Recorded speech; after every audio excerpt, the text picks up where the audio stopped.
Si no me dejaron nada para decir. Podíamos habernos puesto de acuerdo.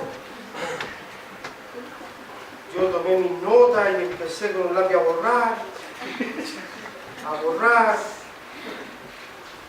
Y ahora lo que me queda en mis notas son estas palabras de saludo y una cosa que dice: para el Señor sea toda honra y toda gloria y para el Señor.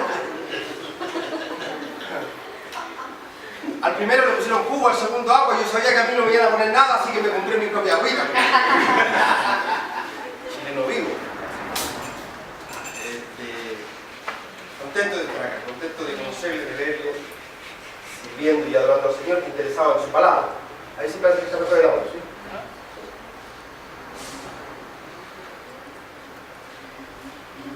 Me avisaron con tiempo a Estados Unidos que estaba invitado a compartir respecto a esta carta a los romanos, y la verdad que me metieron en un lío.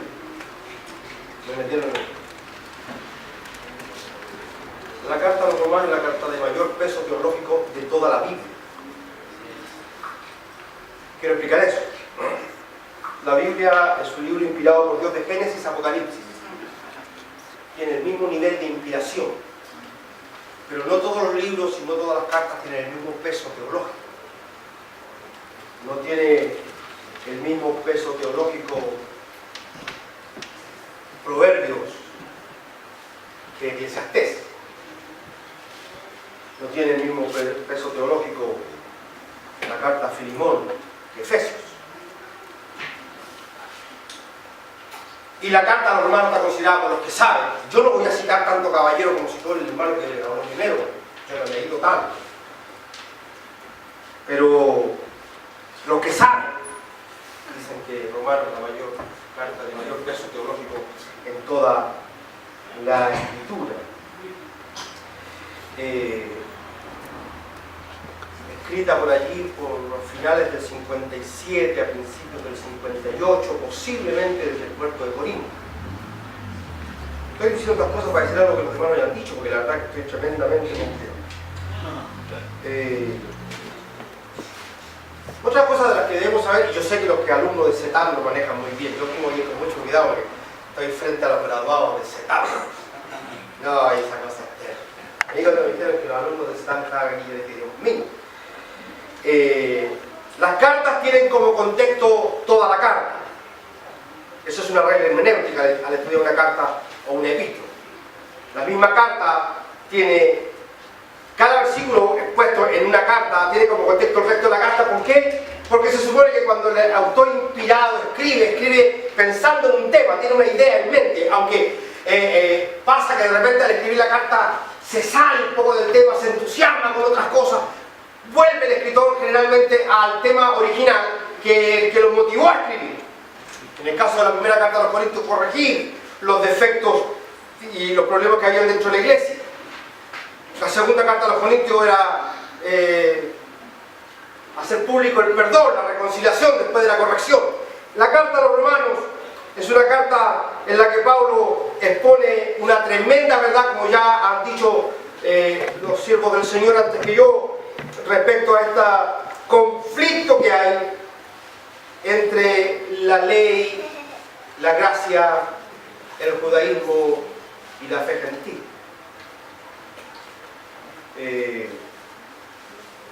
La congregación en Roma no fue fundada por Pablo.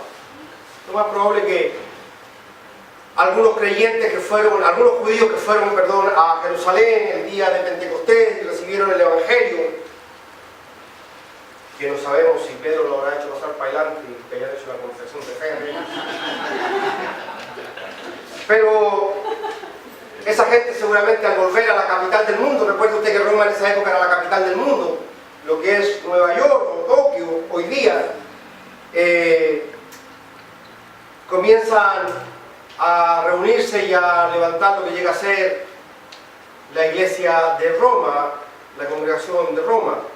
Y Pablo siempre estuvo muy deseoso, muy entusiasmado de llegar a conocer esa congregación y les escribe esta carta porque, como decía el pastor Francisco, hay un conflicto. Ahora, yo voy a tratar de ser muy respetuoso con todo lo que se ha dicho, ¿no?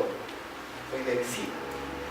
pero también pensando que ya el avión lo voy a tomar el 29 y no me van a ver hasta un año más. Voy a decir algunas cosas, total, salgo corriendo y no me ven mal.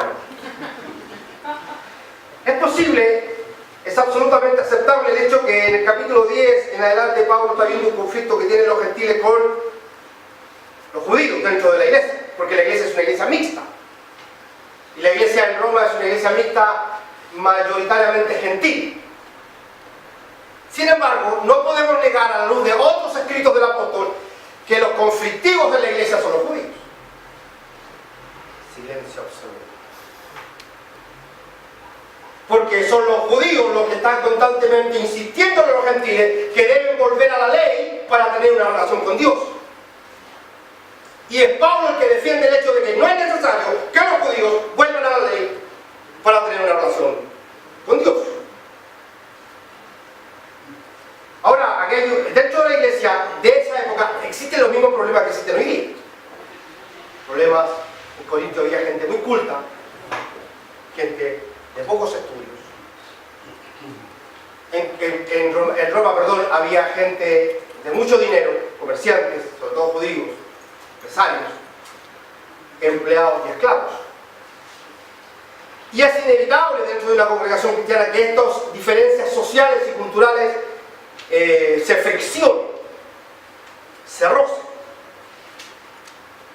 Y Pablo en alguna medida también trata de tocar este tema. Yo, debido a todo lo que se ha dicho ya, no quiero redundar, por lo tanto no voy a ir ni al griego ni al hebreo, apenas hablo español.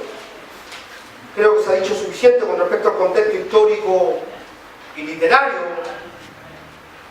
Quiero darle algunas miradas con ustedes a algunos versículos que nos muestran la intención del apóstol al escribir esta hermosa carta. La mayoría de los teólogos coinciden que el tema central de la carta es la justificación por la fe. Dios justificando al impío por su fe en Jesucristo. Pablo tiene un llamado vocacional. Por eso he llamado a mi tema Pablo y sus dos amores. Quiero detenerme un minuto allí porque necesito explicar por qué llamé al tema de esta forma. Estoy tremendamente impresionado de ver cómo muchos de mis hermanos en Chile y también los hermanos latinoamericanos en Estados Unidos han entrado como una especie de pomadita, como una ondita bien especial, que es volverse al judaísmo para tener una buena relación con Dios. Hay como una especie de nueva ola de muchos creyentes, buenos hermanos, que aman al Señor, tratando de conocer en profundidad los ritos, las tradiciones y las formas del culto judío para empezar a practicarlas. En el norte, en una iglesia americana, los americanos son muy dados a esto de tener una relación con Israel, pero de forma mística. Son muchas las iglesias americanas donde en el púlpito, el pañito que cubre el púlpito es la bandera judía. Y acá tienen la cruz, y acá tienen la lámpara de los 7 candelabros. Y es tanta la fuerza que le dan al asunto que la gente llega a entender que realmente para tener una relación con Dios tenemos que los gentiles parecer judíos. Y ya los hermanos no quieren decirle a uno Dios te bendiga, cuando se despiden te dicen shalom.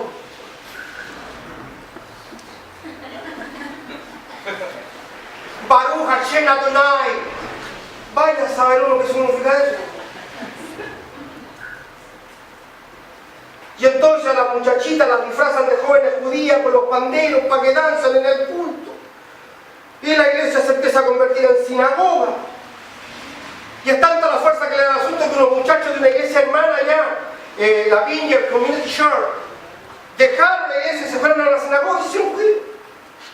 Yo cuando supe que se iban, hablé con ellos, los llamé, son conocidos míos, le dije, viejo, mira, necesité ganas, hablé con ellos, le dije, mira lo que dice Pablo. No se preocupe, si son hermanos mesiánicos. Le dije, que van a terminar circuncidando, y eso huele mucho. No se preocupe, pastor, si nosotros sabemos lo que hacemos. Bueno, como al año después tuvimos un culto unido de varias iglesias cristianas en Wilmington, North Carolina. Y aparecieron estos muchachos con su sombrero negro y unos rulitos aquí, todos vestidos de negro. Y a la hora de la alabanza empezaron.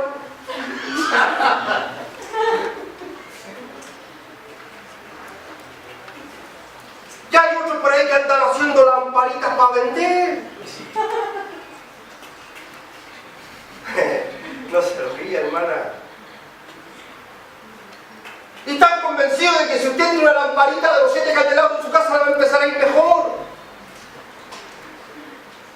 Y preocupados del Yom Kippur y del Sabbat y de las dietas. No quieren que coma conejo. Cuando los conejos cachados son los más que comen. Este conflicto se dio en la iglesia que Pablo fundó y la que no fundó.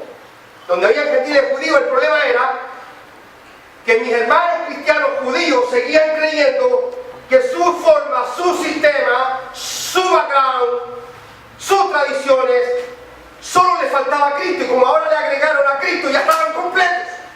Y hasta cierto punto tienen razón. Porque según lo expuesto por el pastor Francisco, a los judíos lo que les faltaba del cumplimiento de la ley era Cristo.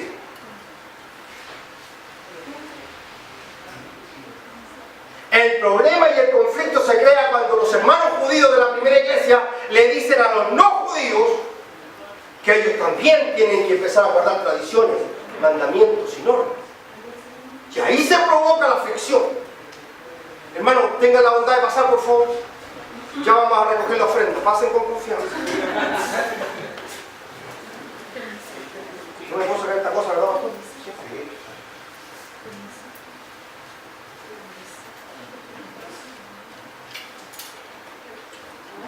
Bienvenido, hermano Claudio.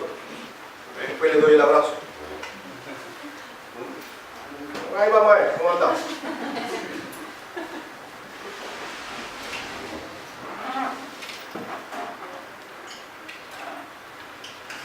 Pablo y sus dos amores. Hay quienes hemos llegado a pensar de que su vocación por los gentiles hace que Pablo llegue a aborrecer a Israel. Hay quienes han predicado y he escuchado hombres diciendo que Pablo llega a detestar el sistema judío, que llega a detestar la religión, que llega a detestar inclusive la ley. No es cierto. Pablo ama a su pueblo, lo vamos a ver en la carta, se muere por su pueblo, Pablo gime por su pueblo. Pero tiene un llamado vocacional a los gentiles. Él fue llamado por el Señor a predicarle a los no judíos. Y déjeme decirle claro algo. Existe un solo evangelio. Y ese evangelio se llama Jesucristo. Pero existen dos apostolados. Pablo le dice a los Gálatas, así como el Señor llamó a Pedro para predicarle a los judíos, los de la circuncisión, a mí me llamó para predicarle a los que no son judíos. Y aunque en esencia el perfume es el mismo, está en dos frascos totalmente distintos. Son dos formas totalmente distintas. Pero Pablo nunca dejó de amar a Israel. Pablo ve la ley con devoción, con admiración, con respeto, pero la coloca en la posición que corresponde y coloca al hombre en la perspectiva correcta frente a la ley y frente a la gracia. Pablo trata que esos puntos no queden claros, que no se haya conflicto con eso. Porque, y lo dice el apóstol en su carta, un poquito de obra, la gracia deja de ser gracia. El 1% de obra en tu vida y la gracia deja de ser gracia. Es él el que dice, o es por obra, o es por gracia. Porque si es por gracia, ya no es por obra. Amén. Así que no es que Pablo esté tratando de reconciliar dos cosas aquí. No. Vamos a definir las cosas. Vamos a definir las cosas. Ahora yo quiero que las defina Pablo y no yo, porque la verdad es que a mí me tiene complicado. Pablo comienza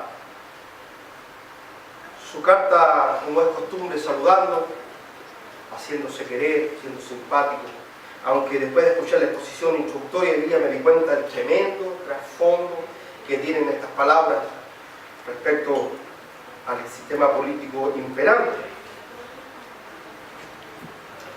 Y Pablo en el capítulo 1, la carta a los Romanos, verso 8, dice: en primer lugar, por medio de Jesucristo, doy gracias a mi Dios por todos ustedes, pues en el mundo entero se habla bien de su fe. Naturalmente es un hipérbole, se está refiriendo, cuando dice mundo entero, al mundo cristiano de la época, donde se comentaban estas cosas. Dios, a quien sirvo de corazón, predicando el Evangelio de su Hijo, me es testigo de que los recuerdo a ustedes sin cesar. Se refiere a su tiempo de oración, porque antes no les había conocido. Siempre pido en mis oraciones que es en la voluntad de Dios, por fin, se me abra ahora el camino para ir a visitarles. Ese es su deseo, conocer la iglesia en sí. Y luego Pablo comienza a colocar, yo diría, las cosas un poco en orden con respecto al hombre, Dios y el pecado. Y en el capítulo 1, versículo 18 dice: ciertamente la ira de Dios viene revelándose desde el cielo contra toda impiedad e injusticia de los seres humanos que con su maldad obstruyen la verdad. Lo que intenta Pablo, y no es mi intención irme versículo a versículo, porque si no entonces ahí sí que se van a ir todos para la casa, me voy a quedar solo, es explicar un asunto que es re importante. Yo quisiera ir rápido con esto, porque la verdad es que ya se me va a pasar la hora de la telenovela. ¿Quién está viendo los 10 mandamientos? Moisés y los 10 mandamientos. No lea la Biblia, hermano, vea la telenovela, está más claro que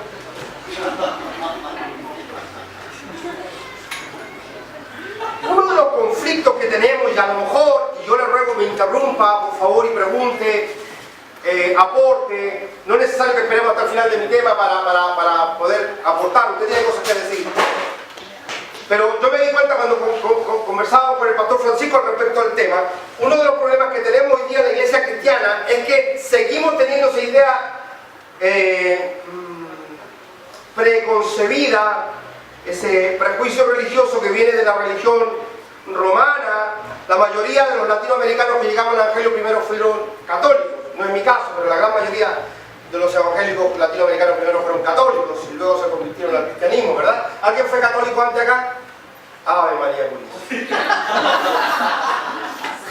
Uno de los problemas que tenemos al interpretar la Biblia, déjeme explicar esto, yo creo que lo dije antes, pero necesito que entiendan. Escúcheme, ¿sabe usted qué es lo primero que usted ve cuando lee la Biblia? ¿Sabe lo que la Biblia le dice a usted cuando usted la abre y la lee? Lo que usted cree que dice. Eso es lo primero que vemos, lo que nosotros creemos que dice. Luego de escuchar a esta gente que hace esta tremenda exposición respecto al trasfondo histórico, uno dice: no era nada lo que decía. Yo estaba equivocado, yo pensaba que decía. Una cosa es lo que la Biblia dice y otra muy distinta a lo que la Biblia quiere decir. Y entonces, mientras conversábamos aquí y escuchaba a los hermanos cómo hacían preguntas, y luego a la hora del break, porque aquí dicen break, ¿no? Oh, yeah. Mientras nos tomábamos el cafecito y el juguito, seguíamos con el debate porque esto se puso bueno. Y creo que uno de los problemas que tenemos la mayoría de los creyentes, que todavía traemos ese background de creer de que el hombre está en una posición neutra frente a Dios y frente al infierno. Quiero que se vaya a confundir lo que digo. Vamos a poner aquí la idea de Cristo y la eternidad, y aquí vamos a poner a Don Sata.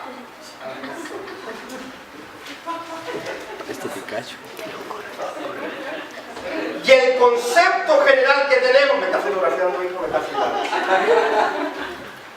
El concepto general que tenemos es que creemos que el ser humano está aquí y que tiene la opción de elegir o sigue a Cristo y se salva, o elige al diablo y se pierde. Por eso que cuando presentamos el mensaje los evangelistas insisten mucho en que la gente tome una correcta decisión, como si la salvación dependiera una buena decisión humana. De Jehová es la salvación. Por eso que insistimos, lo hacemos con buena intención, equivocaditos, pero con buena intención. Ahí estos días tuve la oportunidad de ir al Paseo Humada. ¿Cómo me gusta el Paseo Humada? No hay nada que... Ay, yo cuando vengo a Chile deseo estar ahí. Como cuando corren los carabineros atrás de esos muchachos. Ay, perdón, porque disfruto. Allá no se ve, no. Y ahí habían tres señoritas, un joven, dos ancianos. En pleno Paseo Humada, y ella con sus faldas largas, su moñito, con su micrófono, hablando de Cristo. Nadie le estaba escuchando. Pecador, arrepiéntete, pecador. Y el pecador pasaba para allá y pasaba para acá. Hasta yo pasé sin escuchar nada. ¿Y qué hace esa gente ahí? Tratando de convencer a este que se supone que está en una posición neutra de que debe elegir a Cristo. Porque si elige mal se va a ir con el diablo. Pero eso no es verdad, eso no es bíblico. No es lo que la Biblia dice, señores. ¿Con qué borro? Según la palabra de Dios y según lo que Pablo enseña, todos los seres humanos estamos aquí. Todos estamos perdidos. Los perdidos digan amén. Porque estéticamente y moralmente los cristianos no fuman. No importa si fuera obeso. Aunque la Biblia prohíbe la gula. Amén.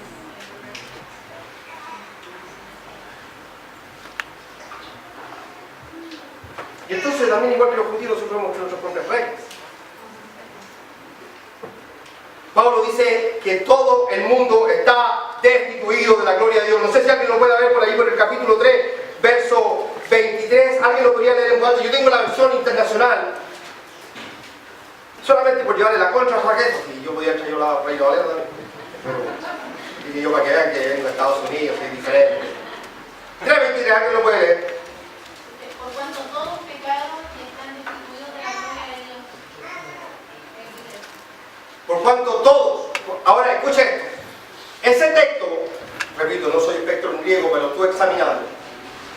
Cuando dice todos pecaron, no está hablando de la práctica del pecado personal o ahora de la carne, está hablando del pecado en Adán. En Adán, todos pecamos, por lo tanto todos estamos en hamartía. Y la única forma de volver al blanco, al propósito de Dios, es en Cristo, el segundo Adán.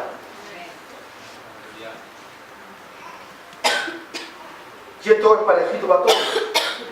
Capítulo 2 de Romanos, verso 17, ahora bien, tú que llevas el nombre de judío, el conflicto, ahora le está escribiendo a ellos, en la carta a los romanos, pero se está diciendo exclusivamente a judíos ahora. Ahora bien, tú que llevas el nombre de judío, que dependes de la ley, y te jactas de tu relación con Dios. 613 mandamientos tiene la ley. Y para ellos la ley son peldaños, como acá, en los que el hombre debe ir subiendo, ascendiendo a una relación con Dios. Mientras más cumples, mientras más te esfuerzas, mientras más te acercas a ella, más cerca estás de Dios. Y Pablo dice, están equivocados. La ley no es una escalera por la cual el hombre puede llegar a Dios. La ley es un espejo donde el hombre ve lo sucio que está. Amén. Lo imperfecto que es. ¿Cuánto necesita Él?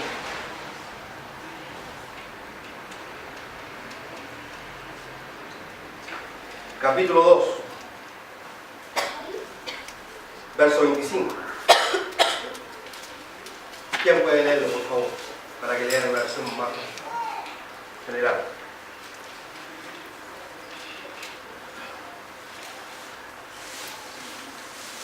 No lean todos juntos porque no estoy entendiendo nada. Tiene que ser de a uno. Mi pastor, por favor, verso 25 del capítulo 2.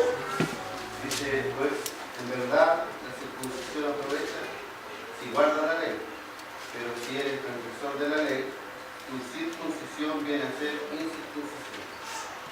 Siga. Si pues el incircunciso que guardare las ordenanzas de la ley, no será tenida su incircuncisión como circuncisión. Pablo dice, a ver, ¿de qué nos estamos jactando? de las cosas que cumplimos en la carne? ¿De qué nos estamos jactando? ¿De que llevan las filacterias? ¿De que guardan ciertas dietas, que ciertas cosas comen y ciertas cosas dejan de comer? ¿De qué nos estamos jactando? ¿De que ustedes sí cumplen con las normativas? ¿Que sí guardan un patrón de conducta según la religión? Yo le voy a decir algo, dice Pablo. Ese que no es judío,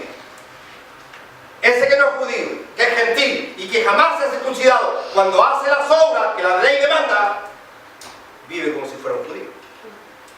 Siga leyendo entonces. Y el que físicamente es incircunciso, pero guarda perfectamente la ley, te condenará a ti, que contra la ley, contra la letra de la ley y con la circuncisión eres transgresor de la ley. Siga mi doctor.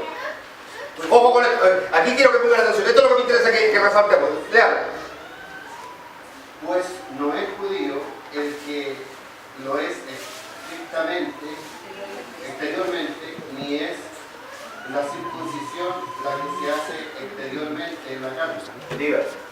sino que es judío el que lo es en lo interior, y la circuncisión en la del corazón, en espíritu, no en letra, la alabanza del cual no viene de los hombres, sino de Dios.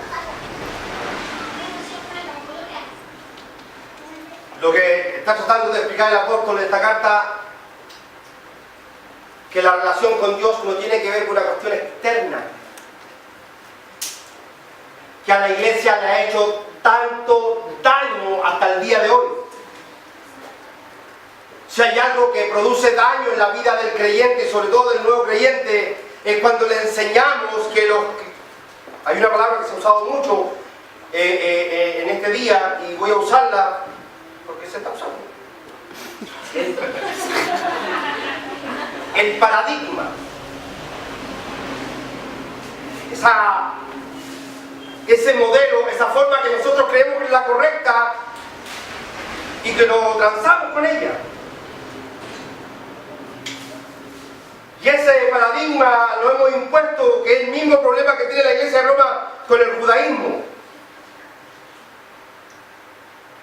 Y aquí la cosa se pone delicada porque algunos me acusan a mí de ser demasiado liberal. Y lo soy. Porque empezamos a hacer de nuestra experiencia personal en el cristianismo la forma y conducta de vida, en consecuencia que la forma y conducta de vida de un cristiano es Cristo. Y le cortamos el pelo a los jóvenes porque así tiene que ser. Y vestimos a las señoritas como tiene que vestirse una señorita cristiana. Es más, estos días en Facebook, ¿alguien tiene Facebook acá? Yo me alimento de Facebook. Estos días en Facebook estaban promoviendo ropa cristiana. No te vistas como una mundana pecadora. Tu falda debe estar 2 pulgadas más arriba de tu tobillo. Aleluya. Ridículo. Paradigmas. Formas. La relación con Dios por dentro, no por fuera.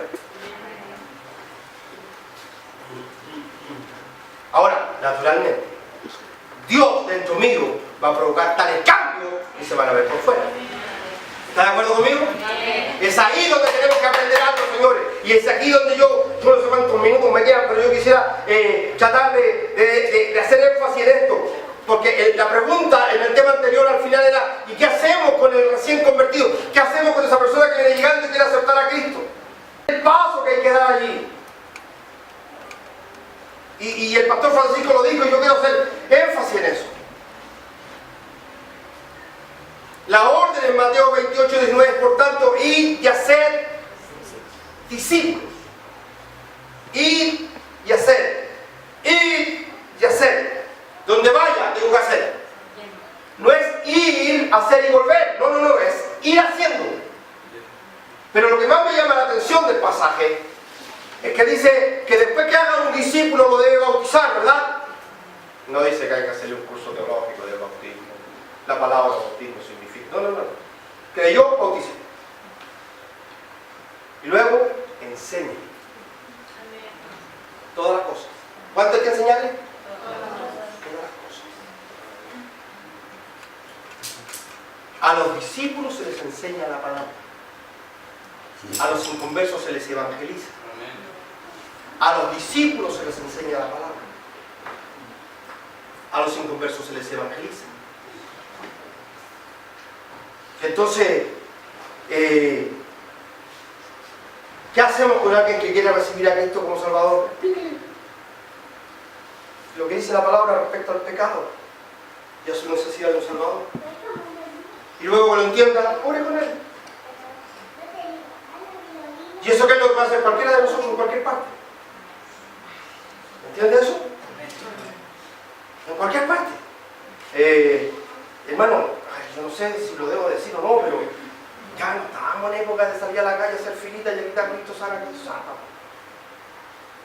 A mí me da tristeza en el corazón. Yo no quiero ser pedante con mi comentario, pero estos días estaba yo, usted sabe que yo cuando vengo de vacaciones vengo a la casa de mi suegra, Dios me ayude, me ampare y me fortalece. Y entonces de pronto salí, escuché cantar las alabanzas y salí, y cerca de la casa de mi suegra hay una placita, día domingo en la tarde, todas las casas cerradas, todos los almacenes cerrados, todo el mundo en la cancha de fútbol jugando a la pelota, como a una cuadra de ahí. Estaban todos allá con los colombianos escuchando la pollera colora, y los hermanos en la plaza, Cristo sana, Cristo salva. No los estaba escuchando nada.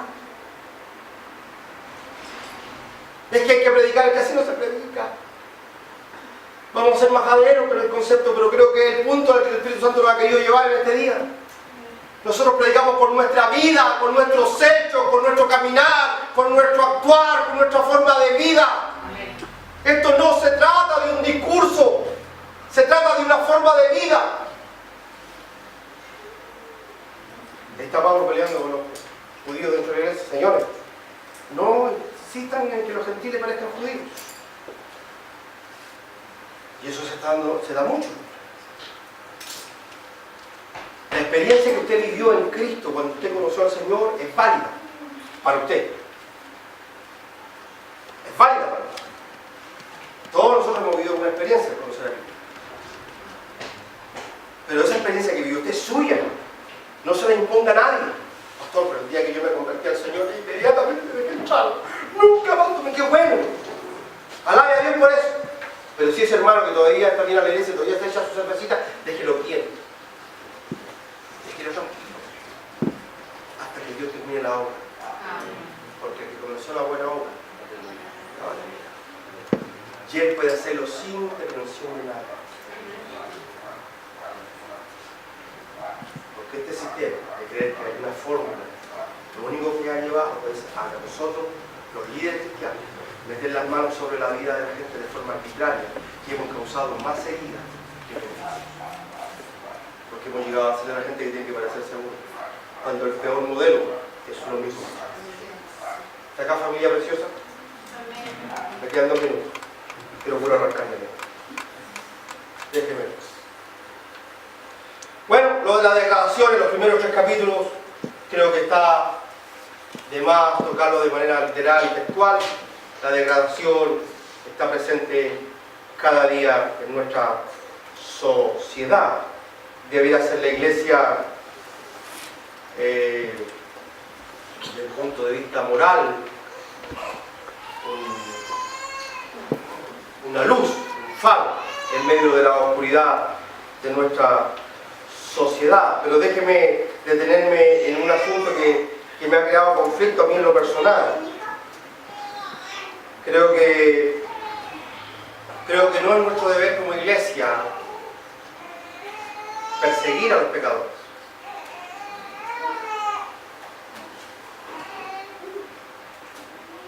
Creo que nuestro deber como iglesia es presentarle a Cristo como respuesta a su vida.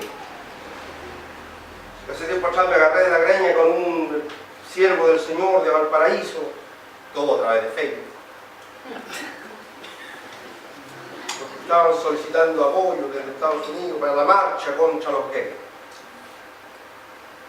Pro familia.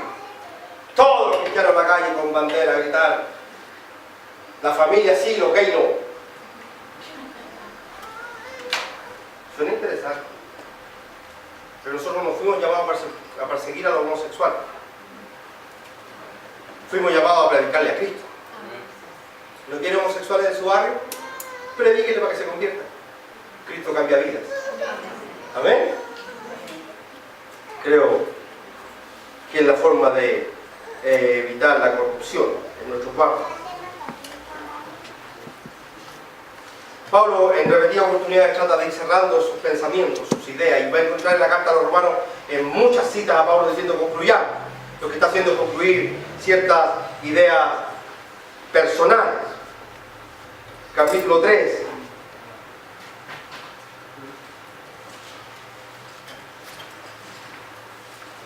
Una pregunta que ha estado en el tapete hoy. Entonces, ¿qué se gana con ser judío? ¿O qué valor tiene la circuncisión? Mucho. Desde cualquier punto de vista, dice la Biblia. En primer lugar, los judíos se les confiaron las palabras mismas de Dios. Pero entonces, si a alguno le faltó fe, ¿acaso su falta de fe anula la fidelidad de Dios? De ninguna manera. Dios es siempre veraz, aunque el hombre sea mentiroso. Déjame tratar de sintetizar esta idea. Hay muchos cristianos hoy día que están viendo a Israel como una muleta. Oramos por la paz de Jerusalén. Oramos por esto. Israel fue un instrumento en la mano de Dios para cumplir su propósito. Israel es un instrumento en las manos de Dios para cumplir su propósito de salvar al hombre, el pecador en general. No es Israel el medio de salvación, el medio de salvación se llama Jesucristo. Por eso Pablo dice, ¿de qué valor tuvo la circuncisión? ¿Qué valor tuvo? Claro, mucho, si fue el medio que Dios usó. A ellos se les dio la palabra, a ellos se les dio el Antiguo Testamento, a ellos se les anunció que vendría el Salvador, a ellos se les explicó en la propia ley la venida y la necesidad de un Mesías. Claro que tiene tremenda importancia. Pero el Salvador es Cristo, no Israel. Quiero que vea el verso 9.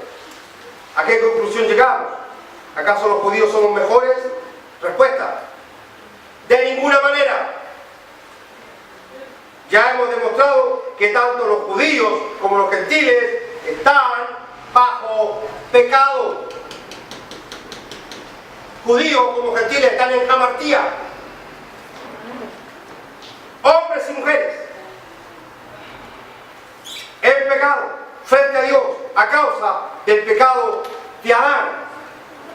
La única forma que un judío o un gentil pueda tener relación con Dios es viniendo a la cruz del Calvario y encontrándose con Cristo el Salvador. Es la única forma. Es la única forma. ¿Quién está tomando el tiempo? ¿Tú estás tomando? ¿Me queda, verdad? ¿Sí? ¿Me quedan 5 minutos? ¿Hizo todo lo que me dieron? Bueno, no importa. El próximo año continúo.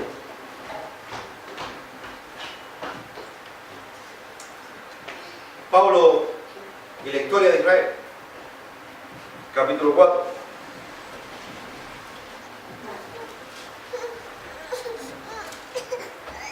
Antes quisiera mostrar algo que se me estaba pasando, que quisiera mostrárselo textual. Vea el capítulo 3.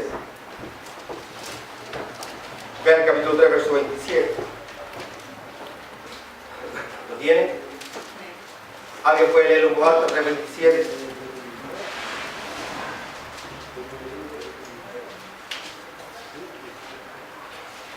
Cualquier hermano, por favor. ¿Dónde pues está la jactancia? ¿Queda excluida por cuál la ley? ¿Por la de las obras? No, sino por la ley de la fe.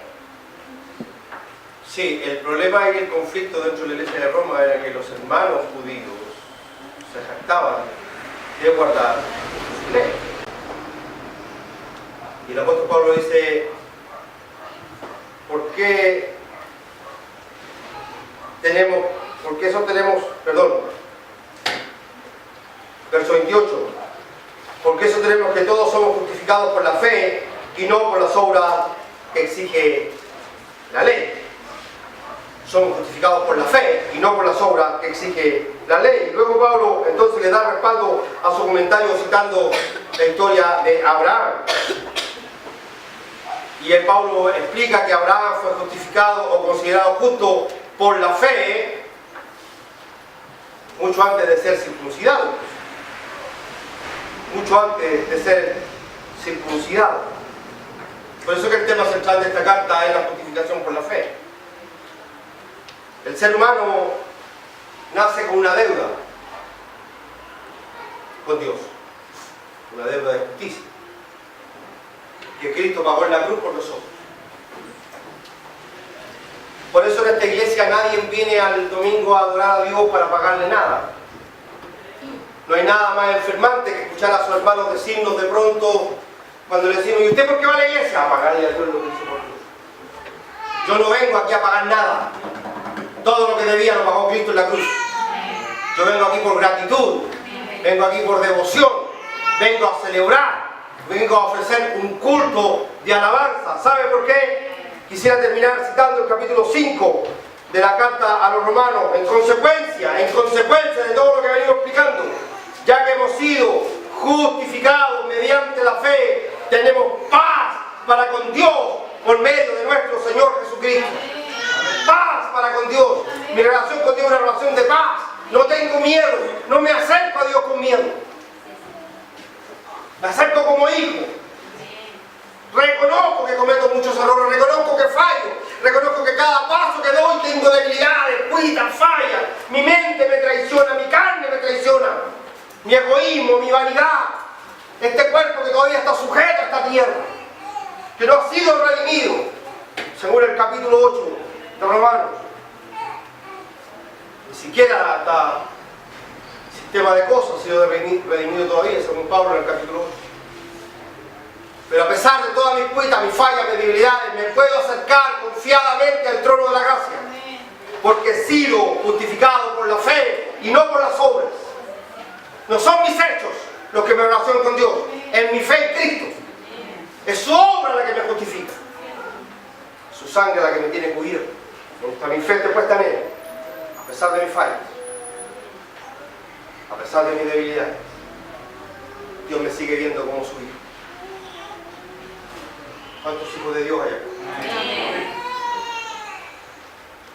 Uno de los conflictos que se crean dentro de la iglesia, yo le invito a evitarlo, es este problema que nosotros nos vemos al mismo nivel. El pastor Francisco y yo estamos cubiertos por la sangre de Cristo. Eso espero por él. Yo soy cubierto. Vamos a estar por sus hijos. Bueno, todavía no cante porque no termino.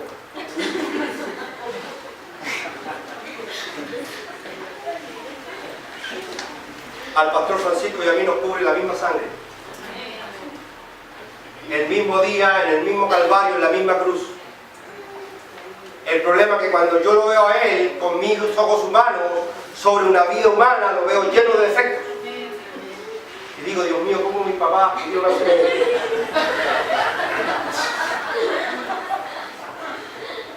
Gracias por mandarme a Estados Unidos. Pero cuando él me mira a mí dice cosas peores.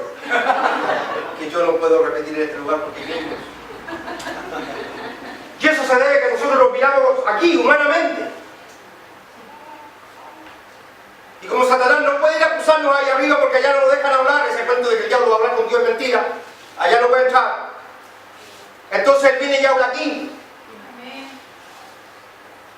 Nos acusa a nosotros mismos. Mira cómo estás, mira lo que eres, mira lo que has hecho con tu vida, mira la cantidad de cochinadas que hay, mira lo que has hecho sufrir a tus padres, mira los errores que has cometido, mira las malas decisiones que has tomado, mira lo que hiciste con la decisión que te di. Solo has cometido errores. Satanás acusándonos aquí. Y nosotros a veces le ayudamos a Satanás porque dice la Biblia que Satanás es acusador de los hermanos. Y a veces nos paramos frente a los hermanos y decimos,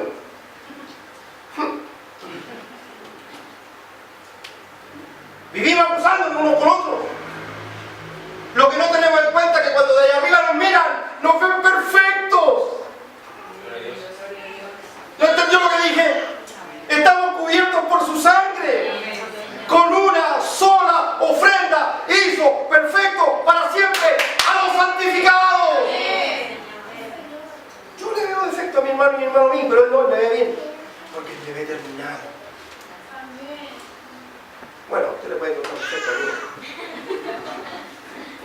Y acá lo animo.